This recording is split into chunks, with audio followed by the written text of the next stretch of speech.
Nobody thought that was strange because 4 diggers were jammed into each small living suite.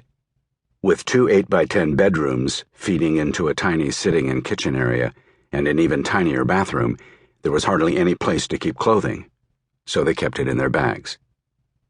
Elijah shared a room with a middle-aged volunteer from Alabama named Steve Phelps. When Elijah's cell phone vibrated at 2 o'clock, his first move was to roll up on one shoulder, turn it off, and listen to Phelps breathe. Phelps was a sound sleeper, and he was sound asleep now. Elijah often got up to pee at night and hadn't awakened anyone doing that for 2 weeks. The days in the sun were exhausting, and once his roommates were familiar with his night moves, they never twitched. When he was sure of Phelps, Elijah rolled out of bed, moving as quietly as he could. He'd loaded all of his personal items, wallet, passport, small cash, into his pants the night before, so all he had to do now was get into them. His socks were already rolled into his shoes, which he would put on outside. When he was dressed, he listened again to Phelps, then eased through the door into the sitting area. Here was the tricky part. Another of the diggers, who slept in the adjoining room, had keys to one of the dig cars, and the keys were sitting on a radiator in his room. Elijah stepped to the door of the other bedroom and again listened for a moment. Both of the men snored, which was why they'd been put together. When he was sure that he could distinguish the separate snoring, he eased open the door. He'd put a dab of Crisco on the hinges the night before when the others were out, and stepped silently into the room. The men continued to snore, which helped cover his movement as he stepped barefooted across the room and picked up the car keys. 2 seconds later, he was out of the room.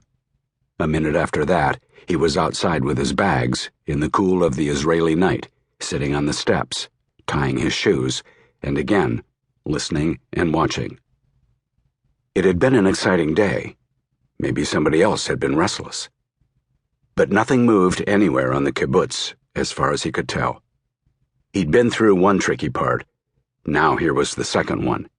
When his shoes were tied, he walked down to the first floor with his bags, a nylon backpack and a leather satchel, and around behind the dormitory to a low wooden building used to sort and classify pottery and other finds at the dig. There were no lights inside the building. He reached into his bag, took out a large screwdriver, and pried open the door. Inside, navigating without lights, he went to a row of metal lockers, felt for the 5th handle down, and with the same screwdriver pried open the locker door. A stone sat on the locker shelf. He couldn't see it, much, but he could feel it, and it was heavy. He put it in his leather satchel, closed the locker door, and the outer door. A half hour later, Elijah, the Mankatoite, sped west in a stolen car past Jezreel, where roughly 2,850 years earlier, Jezebel, the queen, had been thrown out a window. Her body had been eaten by dogs, all except for the palms of her hands and the soles of her feet, just as predicted by the other Elijah, the prophet guy. As they didn't say at the time, bummer.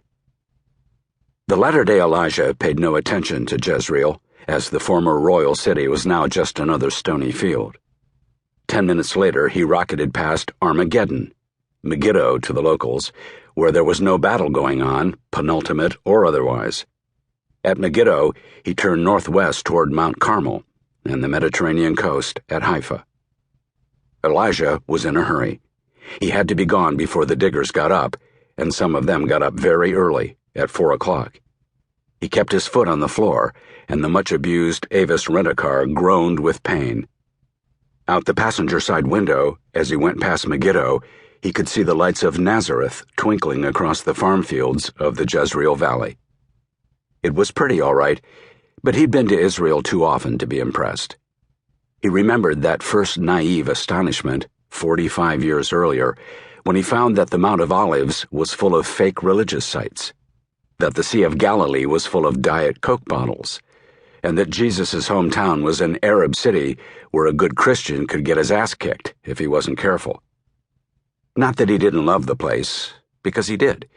He loved all of it, from the green and blue mountains in the north to the